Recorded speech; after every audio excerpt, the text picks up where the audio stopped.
Welcome back to another episode of the Higher Level Podcast. So tonight, myself and James are going to be discussing last night's UFC 271 card. So obviously headlined by Robert Whittaker and current middleweight champion Israel Adesanya. So it was an interesting night of fights, some really good fights.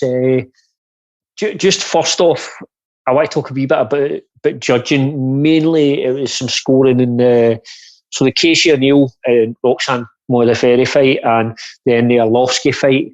So it was the same judge who made both fights a split decision.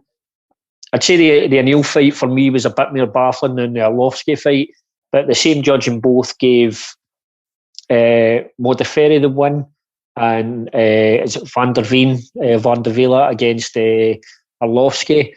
The Arlovski one, I guess you could maybe argue it, but I still felt it was kind of clear 2-1 in Arlovski. I'm dropping the third. And the Casey O'Neill one, I don't really understand what the guy was looking at. That one kind of baffled me. How the judge can be so, his what he's seeing is so different to what everyone else is seeing, even the layman like myself.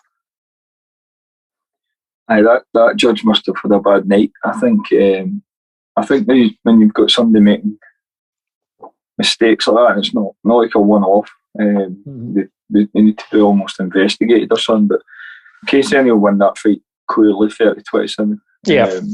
And just on the volume of strikes, I don't know if the judge was maybe scoring the takedowns and stuff like that. But I think the first takedown came, there was about 10 seconds left in the round, and O'Neill didn't even try and get up because she knew the round was done. But she was clearly ahead, busting Roxy up. I don't know if it was the fact that she was running in, kind of pumping her arms out into combinations if they thought that scored, but she wasn't landing much, and you could see the impact O'Neill strikes on Modafferi with her balance, and then her face getting bashed up and stuff. I know Casey had like a shiner and stuff like that as well, but it was, if you look at the punch stats and stuff like that, I think O'Neill landed double what Modafferi landed, and the scoring criteria means that you should be winning with that. Yeah, I mean, with regards to the takedowns, I kind of thought we'd moved past this where a takedown held so much fat. You get it if you get a takedown, you hold somebody down, you keep them in position, and do damage that results from getting them down. You would score that highly, but it's kind of almost like a wee bit like we'll talk about in the main event with the takedowns, getting the takedown but not doing anything with it. I don't see how you would score that as something that swings around. And I think Casey O'Neill, I think she broke a record in there. I think that was the most strikes maybe thrown or landed in a 3-round fight. In that division, I think it was. Yeah, aye. Aye, so the takedown thing, you kind of mentioned it there, we should be past that. I think back in the day, when you got all these people, the American judges especially, who were exposed to collegiate wrestling and stuff like that, were scoring wrestling a lot higher than what it should have been. But there was meetings and stuff, and a change of the rules put in place where that was it. The scoring criteria moved that further down. Kind of hierarchy of the scoring. It shouldn't be getting scored that high, and it's the same with these guys that just hold people against the fence, like they're not trying to finish or whatever, they're just trying to run the clock out. And most good judges are not going to score that right, and most referees will split it up if there's inactivity and stuff like that. But there wasn't enough significant even control to score those rounds to Modafferi, and certainly not enough kind of damage or attempts at finishes and stuff. In terms of that fight itself, it's an interesting one to watch, because you kind of see the evolution of the sport. Obviously Roxanne Modafferi and Casey O'Neill coming in as the new breed. I think so. I think Modafferi, it's like her 50th pro fight, which was some achievement. I remember she fought in the UK against Rosie Sexton, and she was like, this was pre-UFC. She was already a veteran at this point. She'd been fighting in Japan and stuff.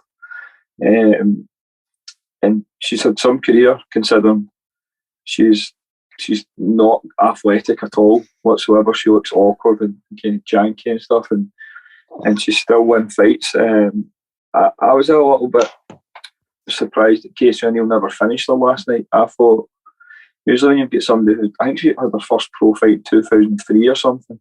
Yeah. Usually when you get somebody who's been about that long with that kind of amount of wear and tear, and not to mention that Casey O'Neill just looked bigger and stronger. I was a bit shocked that Casey never finished her, to be honest.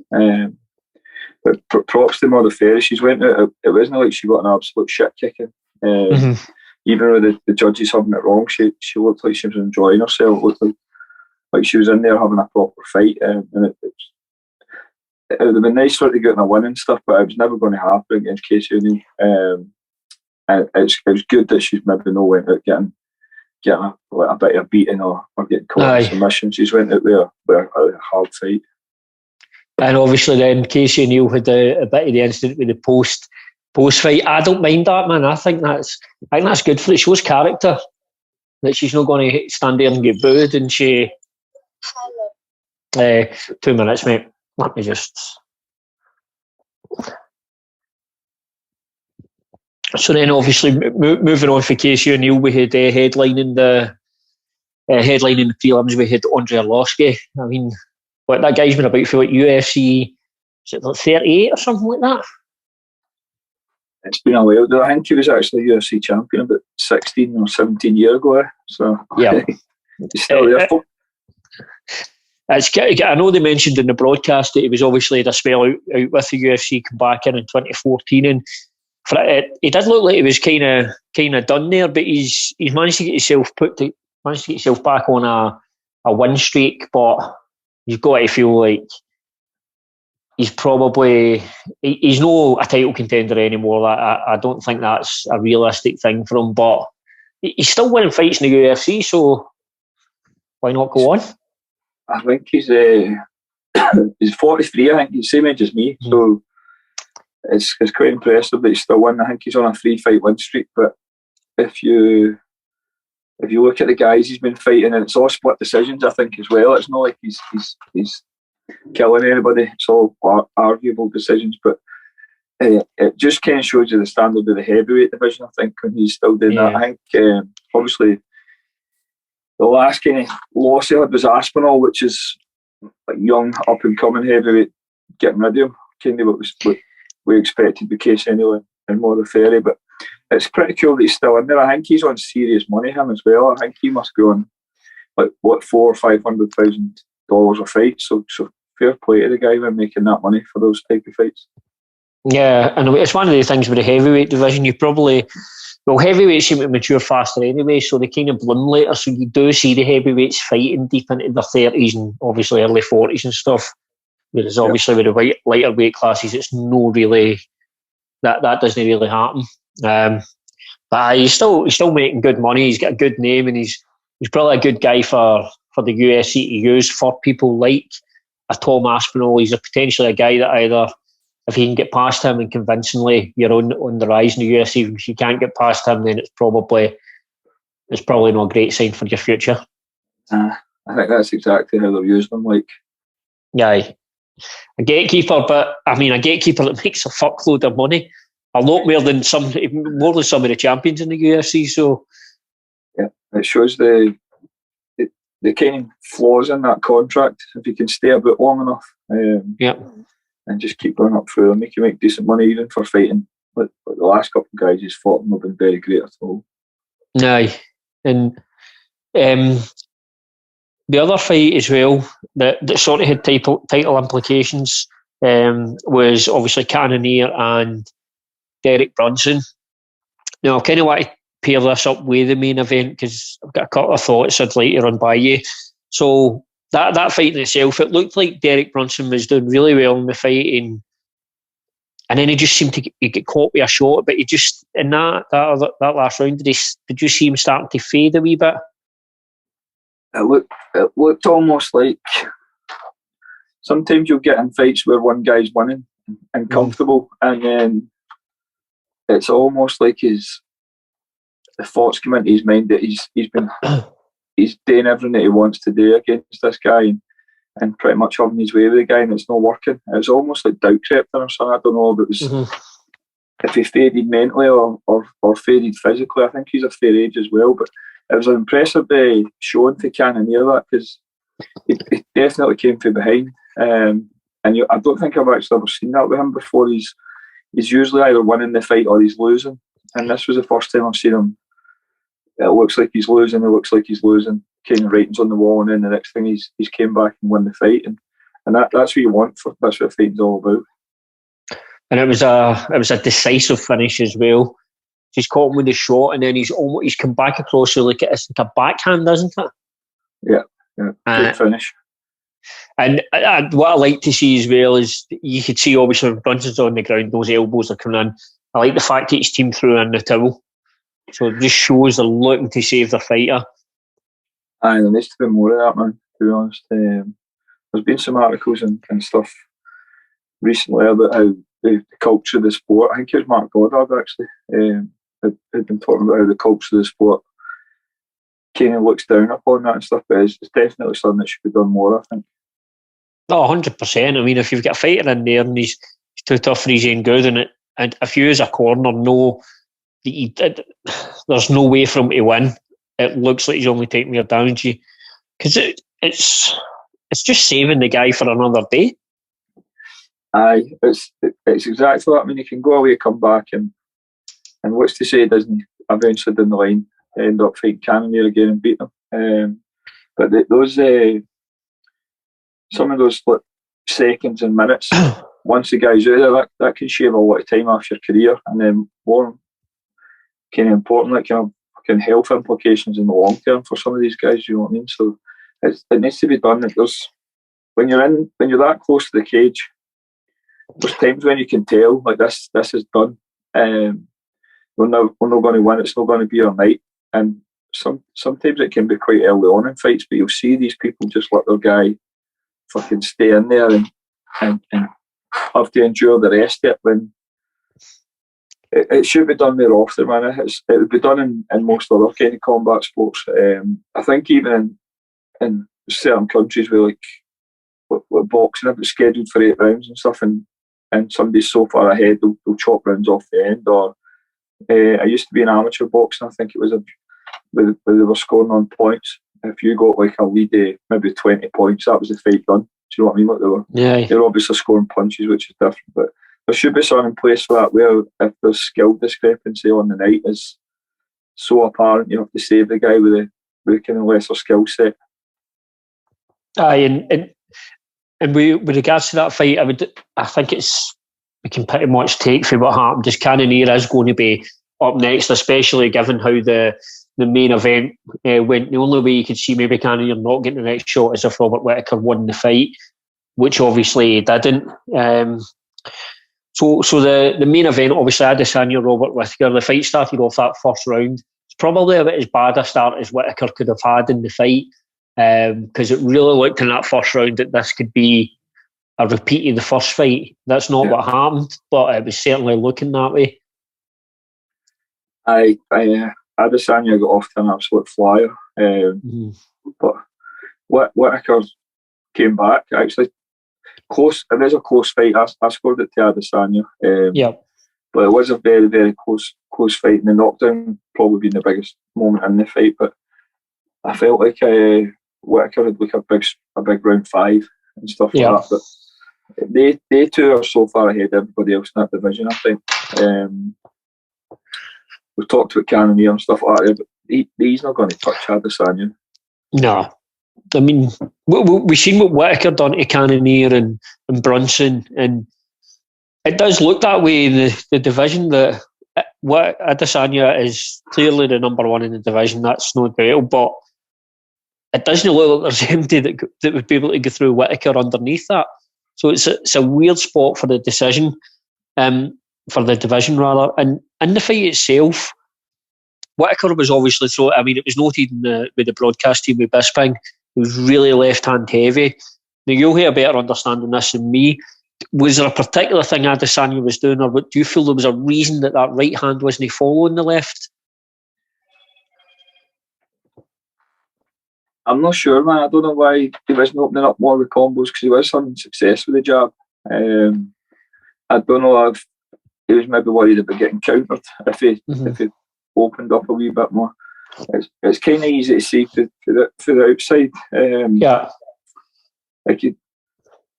I don't know if he was maybe just waiting on the counter coming and worried about that. But he should have probably been feeding off it. Once you start establishing your jab like that, there needs to be a purpose with it. Like you seen, so last week the Sean Strickland fight where he just jabbed Hermanson a bit for pretty much the duration of the fight, but there was no byproduct off it. Do you know what I mean? The purpose of the jabs is to set up the shots that finish fights, whether it's the backhand or the hook or kicks or even takedowns and stuff. But it seemed like he maybe wasn't got quite comfortable enough, or he maybe just never felt like he had established his jab fully. But it kind of looked like it for watching for the side.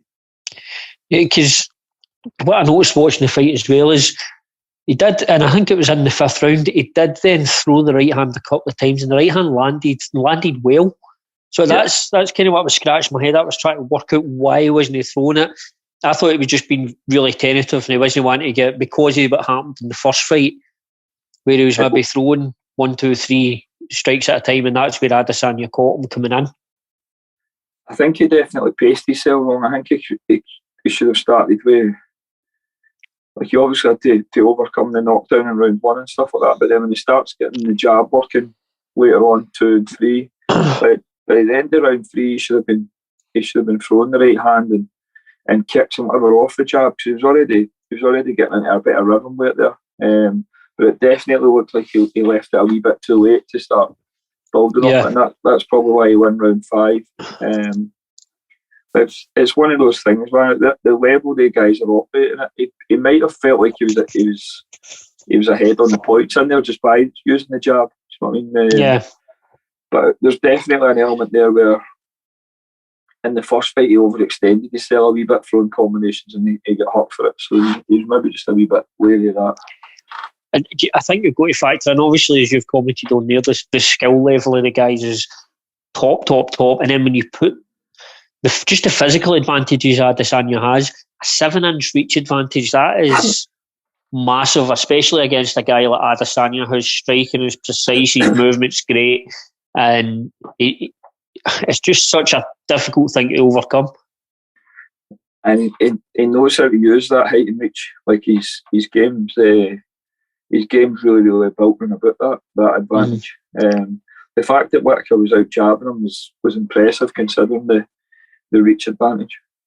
Yeah, and I guess it just leaves. I mean, what happens with the division is the middleweight now going back into that territory where it's been in before, where it just doesn't look like there's anybody who can dethrone Adesanya. Because when you look through the division, the likes of your Gastelums, Tills, and guys like that, and we've seen obviously Romero is not on it anymore. But do you see anybody in that middleweight division out with obviously Whittaker, who's now lost twice to him, that can take that belt? Nah, I still think Whittaker could beat him. I think what happened there is some of these guys will have to get a shot at the champion, and Whittaker is probably going to have to go back and fight some of the other contenders and beat them, and then just wait for his 3rd time around. I don't think they'll make an immediate rematch. But there is Adesanya's almost cleared the division out, so there's not really much left there. Last week we were talking about body Sean Strickland, and the skill level between they two and Strickland is not going to be competitive. No, I mean, Brunson I think's out the picture now, so obviously Cannoneer, and then just the way the division stacked up though, I mean, Strickland might just get a shot based off that. That or another one kind of sneaking about Vittoria, I'd imagine. But it's they'll not want Adesanya fighting anybody that he's already beat, I don't think. They'll want a different kind of challenge. Well, that means they have to come down the rankings out of the top 5. But there's no like a young up and coming guy waiting in the wings, or you could see there's maybe 2 or 3 fights away that division, and it's just like there's just that guy at the top and the rest, and then the other thing is, Adesanya's already had a jump up to light heavyweight, and it didn't go well for him. I just don't think his style doesn't work up there. Because I don't think he's going to do what some of the other champions have done in go up a weight class. So I think he's pretty much just going to stay there and boss that division. But he's going to have to. He's going to have to maybe gear a wee bit more on some of these, especially when he's headlining pay-per-view fights. Like, because some of these pay-per-view fights have been quite boring. Like, they've been enough. He's kind of went the way that GSP and Anderson Silva went when they were champion for so long. It's not like they were fighting to keep the belt and to stay the champion instead of winning the fights. Whereas he's kind of fallen into that category a wee bit now, where you're either going to get him pissed off like you done with Costa and smash him to bits, or you're going to get like what we got last night. It wasn't the most exciting fight, but he just looked like he's better than everybody, and he's just ahead of them. So I think he's going to be champion for a while, man. It certainly looks that way. And obviously the light heavyweight experience, I mean, they could go up to, there's winnable fights up at light heavyweight for him. We've seen Anderson Silva go up to light heavyweight, but with the best one in the world, the guys he went up there and fought, he was miles ahead of the likes of your Stephen Bonners and Forrest Griffins, who were played a big part in the growth of this sport. But at that point, Anderson Silva was just light years ahead of him. Yep. So there is fights up there for him, but it's whether he's going to go up there and fight a number 10, 12 guy, something like that. And just a little then off to the co-main event. So with Derrick Lewis and Tai Tuivasa. Again, we've spoke about the way the heavy division stacked up. This was a massive opportunity for Tuivasa. Derrick Lewis ranked number 3 in the world. And again, a fight here puts you in prime position to fight for the belt, and who knows what happens with Ngannou now. So what did you make of the fight first and foremost? I thought it was a great fight, man. It was a fun fight. It was pretty much the fight we thought we were going to get with them two. It was, if you remember when Derrick Lewis fought Ngannou, and everybody's like, this is going to be chaos, and it turned out to be absolute shite. It was rubbish. This was the exact opposite. Like, they actually went for each other, they hurt each other, and it was a fun fight, man. It was two big punchers, big finishers. Like not taking a backward step. I enjoyed it, man. I think two of us is like both of them are guys that you don't want to see lose. They're very likeable. Two of us, I feel, is just as tough, if not tougher than Derrick Lewis, and he's obviously a good bit more technical. And at one point he had been cut with the UFC. I'm sure he'd lost 3 fights, and I'm sure they let him go, or they were on the brink of letting him go. So now he's back. I think he's won 3 fights. And in that division, there's probably not a lot of guys on winning streaks. The problem is, I think regardless of the shit you on the Ngannou and the contract stuff, I think his knee's absolutely destroyed. So you're maybe not going to see him for a year anyway, because of surgery and stuff on the knee. So I don't know what they're going to do with two of us. Are they going to make him fight fucking Cyril Gane or something for an interim title or something? Because he's in a position that kind of really has to be him. Coming off, he's just beat the number 3 guy. Unless they put him with, I don't know what's going on with Stipe, if he's booked or whatever. Gane's obviously just coming off a loss, but it was a good fight, man. It's kind of fights heavyweight. We kind of fucking slag heavyweight off quite a bit in here, because it isn't the best division to watch and stuff. But when you see like a fight like that, it can be one of the better divisions when you've actually got guys like that trying to fight. So I don't know what will happen next, man. Lewis is obviously set back. Two of us has got lots of time. I don't even think he's 30 years old yet. He's similar to Aspinall. He's got a ton of time on his side, so it'll be cool to see him just keep developing and maybe eventually get to fight for the title, but I don't know when that'll be. I guess it just depends. Again, the situation with Ngannou. But it was a really good fight, good finish, and was it the end of the first round? I think Derrick Lewis caught Tuivasa, I think, coming off at the break of a clinch, and I quite liked that that bit in Tuivasa where he's just a bit of reckless abandon and just waiting to get it back off him. It was a good fight, and the finish was lovely as well. It was a cracking elbow. And because at first I didn't actually see it in real time, I didn't quite see the strike. And I thought, what's actually? And then when I seen it in slow motion, and Lewis is out on the way down.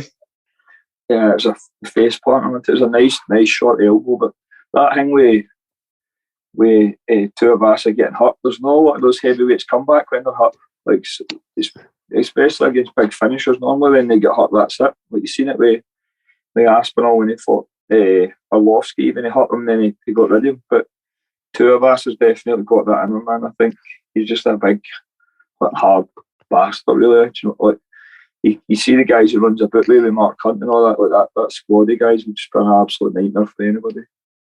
Aye, absolutely. And just over the rest of the card, what other fights stood out to you? What was your favourite fight of the night? The Bobby Green fight. He's been super impressive, and I quite like Nazarat Harkness. He's just a nice guy, good fighter. Stevie gets on pretty well and stuff, but I thought that fight was going to be a wee bit more competitive than what it was. I thought maybe Faraz had some kind of game plan for Nazarat, but Bobby Green looked sensational against him. He's on a really good run now, I think, with some of the wins and stuff he's got, and it just looks like his game's clicked, his movement and his striking and stuff last night was incredible. It's one everybody should kind of watch. He's just a fun guy to watch him. He's one of the guys, I put him in that kind of category with like Neil Dariush and stuff like that. He's like, not everybody loves him, not everybody will watch him, but he's like one of the guys where he's just very, very good at what he does.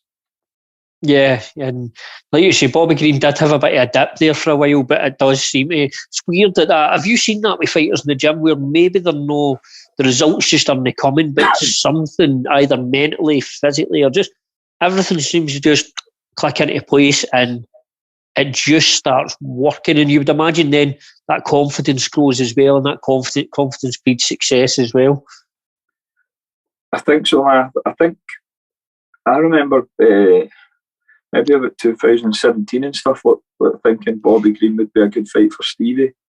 And the growth and improvements he's made since then is incredible. I don't know if he's been trying to work out his style, and it's eventually just matured into what you're seeing now. He's found it, and now it's working for him, because he always had some of the ideas. He came in initially as a kind of a wrestler, but I don't know if he's matured as a person. He's a wee bit older than that now, but it just looks like everyone's kind of clicking together. Maybe his teams came together and stuff, but it was real impressive last night. Nazarat, I wasn't mega impressed when he just kept walking forward with his hands up and no moving his head. Just getting by on being very, very tough and aggressive. But Green's got some interesting options moving forward there. And overall thoughts of the fight itself? Overall thoughts of the fight card and the whole event? There was some good stuff on the card, man. There was some good stuff. The main event was never lived up to the expectation again. But when you've got the very, very two best guys in the division coming together, sometimes it doesn't play out like how you're expecting. I think because the first fight was fairly one-sided as well. Everybody thought it was going to be the same again, or Whittaker would change things up. But it just shows you how good Adesanya is. That he's now beat like a probably an improved version of Whittaker, and still figured them out. But it still looks like the only guy in that division that will beat Adesanya will be Whittaker. Yeah, and just moving on again. So we've got a wee situation that's arisen with Volkanovski. Obviously, Volkanovski Holloway were scheduled to fight again. That fight's fell out due to, I believe, injury for Holloway. So Korean Zombie's got the opportunity to come in, which as much as I'd like to see, I'm quite happy that the Korean Zombie's got a title shot. How it goes, I don't know, but I always liked him as a fighter. But then we then have Holloway coming out to say he's willing to be a stand-in for the fight. That's it's a highly unusual situation. It's a bit weird. I think he's probably going to get pulled on it rightly so off Volkanovski's people. I don't know if maybe Holloway's been injured and the injury's not been quite as bad as he thought. So he's not needing the amount of time out or he can return to training and stuff. There's something definitely on there because I don't imagine Holloway's the type of guy to want to give up that opportunity to fight for the belt. I don't think he's the type of guy it's not like he's going to bottle out at him. So I mean, he's been there and done that, but it does look like he's maybe been injured, and then the injury's not been as bad as he thought it was going to be, and now he's lost his fight, and then he's just kind of declared himself ready in case. But I don't imagine he's going to be needed there. Like Korean Zombie was never going to get near a title shot, so he'll if he has to turn up with all sorts of injuries and whatever, he's going to turn up that night. I mean, we spoke about like middleweight and heavyweight off the last card. This is a division that's got no shortages of challengers. There is plenty of challengers in that division, but I quite like the fact Korean Zombie's getting an opportunity to go in there. Do you think he beats Volkanovski? Probably not, but I think he's a guy that's been around the sport. It's exciting to watch, and it's good to see him getting a shot. Like a Bisping moment type thing, isn't it? It's like a guy that's the company guy who's been there and done stuff for you, and then suddenly gets a chance at a champion. But I don't think it'll turn out the way it did for Bisping. No, I don't think so. So just lastly, we'll finish on this. UFC London card's been announced. I mean, for a British MMA fan, card looks great. All the big names are there. All the big hitters for the UK scene are on there. Obviously, events get headlined, and we've spoke about heavyweights here. So we've got Volkov and Aspinall. Great fight, real big opportunity for Aspinall. Volkov's a guy who's been in around that sort of top part of that division. So another great opportunity, and should be a great fight to headline the card. I think the big thing for Tom, man, first main event, but first show in London in a few years with the crowd and stuff. It's a hard challenge that with the height, obviously Volkanovski, but I think obviously we've heard of Tom before about sparring the guy with Tyson Fury, who's like 6'9" and stuff. So I think Tom will get to him, man. I think he'll throw strikes and Volkanovski will put his head out, try to get away, and I think Tom will catch him. Aye. So definitely a good fight, and I mean, looking at the card, there's some really good fights. You get the feeling though, the fight that will draw the attention in media and stuff like that. You funny feeling it may be Paddy Pimblett. I think that it's going to be. Aye. And I think he's got a good opponent to look good against as well. I think I was talking about that Gerald Gordon. I think that would have been quite a hard fight for Paddy, and he's came out and said he doesn't want those fights. Mind, they were talking about a fight in Tony Ferguson, and he's like, why would I want to fight him on the second fight of my contract? Pay me more. So he's got like what he needs. He's got an opponent that's probably worth what he's getting paid. He's got time to develop still, which is weird considering he's been about forever. And I think he'll showcase he'll stand. He always does.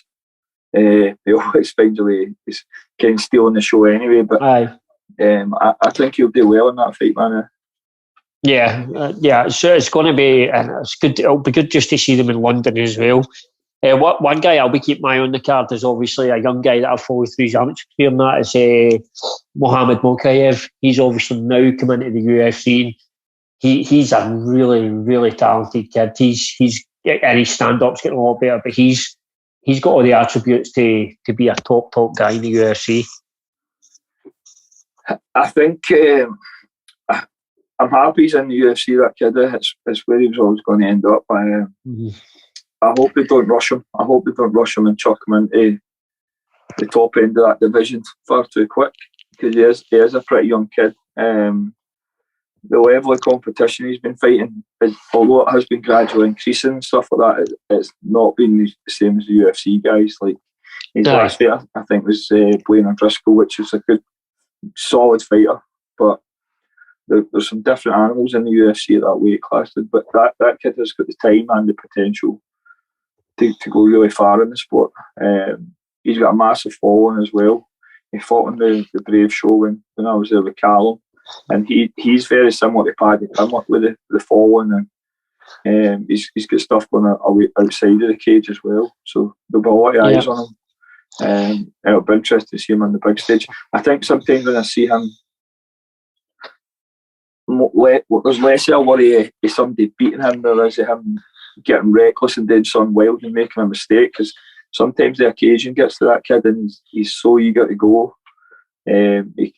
He comes out the gate 100 mile an hour. So hopefully that'll go away with experience and as he matures and stuff. But he's potentially a UFC champion in the making. Yeah. And another interesting one is obviously Arnold Allen, a guy who's just been doing work in the UFC and probably doesn't get as much credit as he deserves. I feel like he's almost slightly overlooked.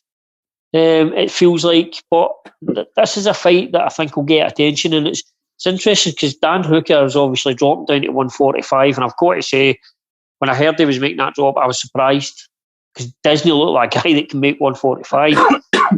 I know they've got the fight dietitian working for them as who works miracles and knows what he's doing, so they must believe they can get him there and get him there healthy. But man, that's a big cut, right? He's a big guy. It looks like if you said he was going to move weight class, you'd have probably said he was going to go up to welter instead of down to feather. But I think his biggest wins came at feather. Maybe I think he only beat Ross Pearson and stuff, didn't he? I don't know what weight he fought Gilbert Burns at, but it's a good fight, that one. But Arnold Allen's a big featherweight as well. He's probably more of a natural featherweight than Dan. He is massively overlooked and underrated. I think that's a good fight, that man. I think Arnold Allen's one of the smarter fighters in the UFC, which is why he's got the record that he's got. It'll be interesting to see how he approaches the height difference and stuff like that, because I think he's used to being the bigger guy. But really good fight. But it's like one of the better fights on the card, that one. And it's just good to see the UFC coming back to the UK, because it's been, when was the last show? Was it 2020? They cancelled the March one, 2020 with COVID. It was due, so it's 19 it would have been. Christ, it's been a while then.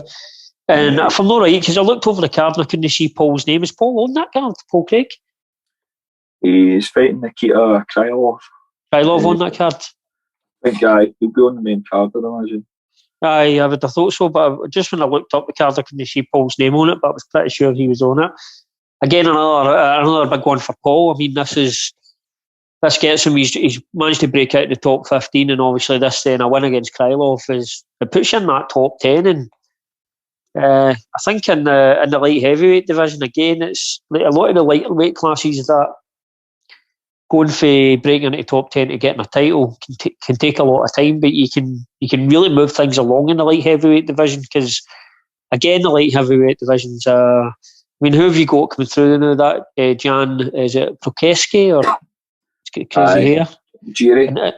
Jiri. And who else is in the light heavyweight division? That's Rakitic. You've got Johnny Walker's fighting next week, I think, against Jamal Hill, who Paul beat. It's a strange division, that one. That it's obviously since John Jones buggered off. You've got Glover as the champion. That division for me is wide open. And then I expect Paul to submit Krylov. I think Krylov's been subbed a bunch of times in the UFC. Off the guys who have not got Paul's pedigree on the map, like OSP and stuff like that. Subbed. I know he's like that choke thing, but I expect Paul to sub him. And then if that puts him in the top 10, all you really need there is, even if you don't get a clean title shot, if there's a title fight and there's a pull-up, if you're up 8 or 9, then you take it on short notice. But I think he's had harder fights than Krylov recently, and came through them. And I think Krylov's he's hot and cold, man. He's hot and cold. I don't know what his record and stuff is, but I don't remember ever. Like you've seen him submitted before. You've seen him subbed a bunch of times. Paul looks like he's getting hit a bit less now, and his wrestling looks like he's getting a wee bit better. So it kind of lines up for him getting a submission win, I think. Paul definitely looks like he's improving fight on fight. It looks like he's getting better all the time, and I mean it'd be great to see him break his way in and get a title shot. It'd be brilliant for obviously the country of Scotland, but it's a realistic possibility. You feel in that division that you could certainly get there. You wouldn't bet against him against Clover right now. I think the Jerry fighting is a bit different. But you'd expect, like, if you did that fight with Clover Texera and they got it on the ground, it'd be interesting, man, to see them fucking trading submissions and stuff. Aye, and do you feel that's the next fight for Glover then? Do you think Jerry's who they're... I think it's a matter of time before he's a champion there. He was a massive prospect. I think he came through Rising and stuff like that, but he's been a massive prospect for a while, and he's young. He's again not even 30 yet. So whether it's in this year or next year, I think he'll be the champion. I think if they put him with Glover next, he'll beat Glover. We'll see. Aye, and just last two fighters I wanted to sort of mention on the London card is not a UK fighter, but obviously was based in Ireland for a while. Gunnar Nelson's coming back. Feels like a long time ago since Gunnar fought, right? It feels like he's been away for a while. I think he had some injuries. The mountain no break his ribs. Aye, grappling. It's good. Yeah, that's where to go. It's good that he's back, man. He's always fun to watch. You know what I mean? He's just one of the kind of cooler guys in the sport, I think. I'm looking forward to seeing him back. Aye, and obviously the Welsh's own Jack Shore, again, another guy who's just... So again, it's obviously he spoke about the UK, but again, almost like Arnold Allen, it kind of feels like some of the UK fighters get almost a bit overlooked, but Jack Shore's a guy who's had an incredible career to date so far. I mean, if any young fighter's going to look at how to approach their career, I would say Jack Shore's a very good blueprint to look at.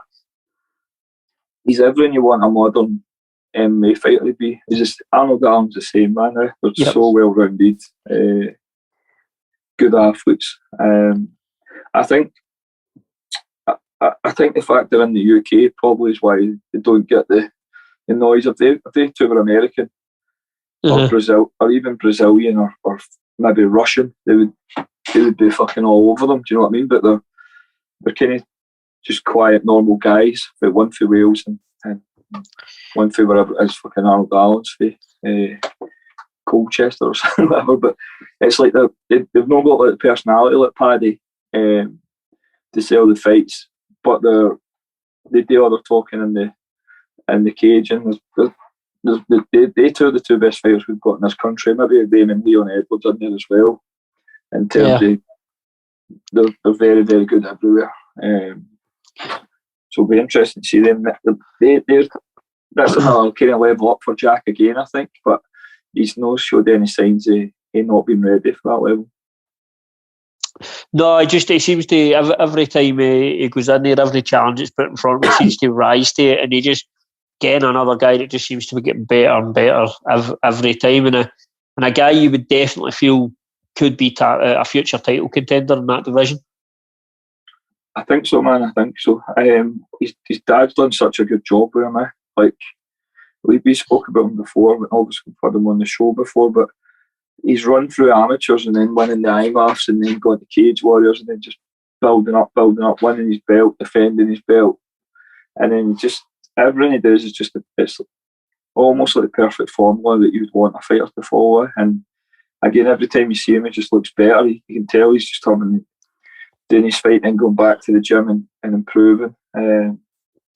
So hopefully it continues for a while, man. But it would be good. There's obviously, other than Leon, there's not really many British guys in title contention at any weight class now, so it would be good to get that kind of interest back in it. Yeah, and UFC London itself, you're going to be just trying to see what you can catch in the fights, because you'll obviously be cornering Doolan that night, right? I'll probably watch it on my phone, I think, today. We'll see, or I'll watch it and when I get home. But I don't really watch a lot of live events now, man. It's, you know what it's like, to try to watch fights when they're on, but there's something about if it's on at your time on a Saturday night type of thing. But we've got quite a busy spell coming up with fights again. So there's most of the shows at the weekend I'll be catching on a Sunday or a Monday. The London one I'll actually watch because it's on at a reasonable time. I just don't stay up for them anywhere. Too taxing, and by the time you get to the main event, you're falling asleep and kind of just want it to end so you can go to bed. So it's sometimes not worth it. But we'll finish on that note. That's all we have for you tonight.